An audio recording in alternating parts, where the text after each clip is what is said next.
All right, Davis, the big thing today, since I won't see you for 3 months, is to add new keys. So we've been working in group 1, which is all white when it's major and one black key when it's minor. But the adjacent group is group 2, starts with D, and it's just the opposite. It's got a black key when it's major and it's all white when it's minor.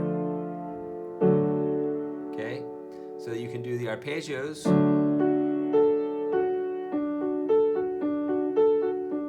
Okay, major and minor. And the 5-note scales, of course, you can do it with both hands too. It doesn't hurt to get your left hand doing scales.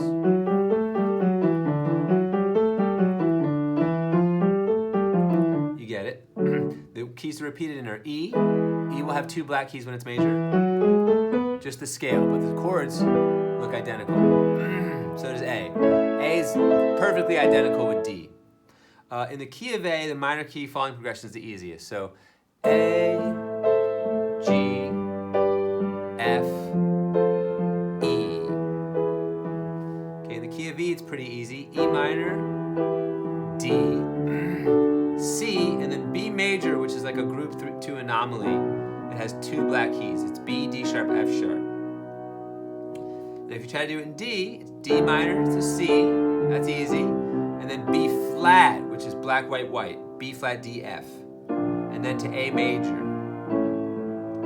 That one's a little more unusual. Coming up with any rhythms that you like.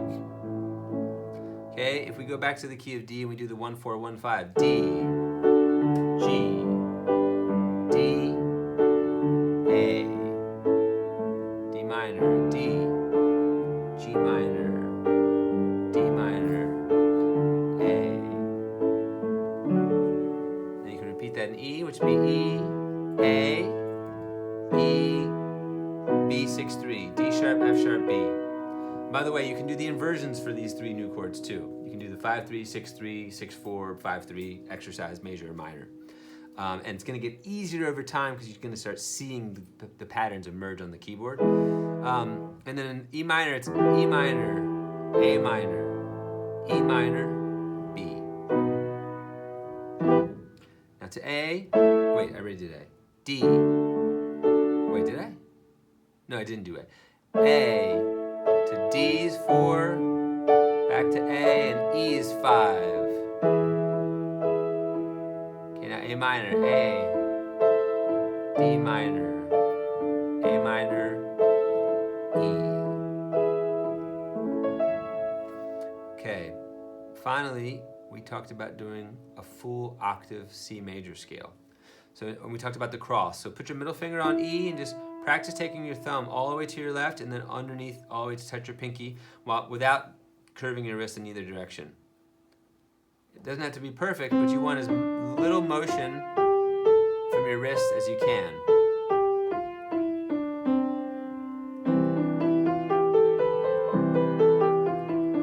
And you can change and go like this.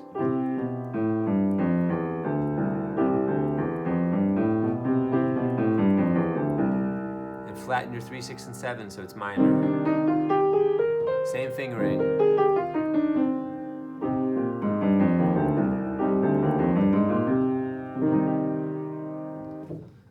Finally, since Josh isn't here yet, if you want to take the blues scale and extend it a full octave, it's very fun. Well, you know what? Let me think. You know what? Let me just show you the blues exercise in the other keys. D7, D F sharp, A, C. G7, D, F, G, B. Okay, here's your scale.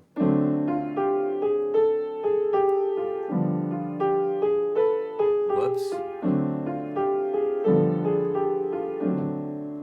Okay, and E7 is E, G sharp, B, D.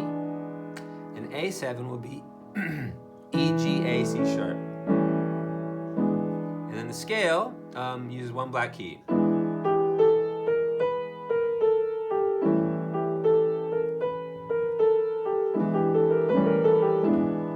Then you can go to A7, A, C sharp, E, G, and then again 1 black key in the right hand. Very similar, almost identical pattern.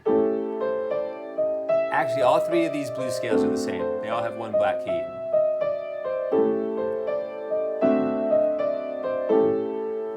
And then finally, if you want to take the C blues scale up a little bit higher. You've been playing in a 5-finger pattern. But like I meant, now that you know how to cross, if you cross over after G flat with your thumb, you can finish G, B flat, C, and get a full octave blues scale. Sorry. So now you could go.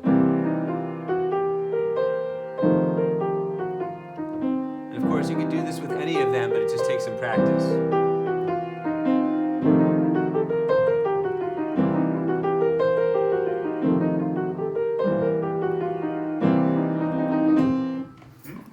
A little sloppy, but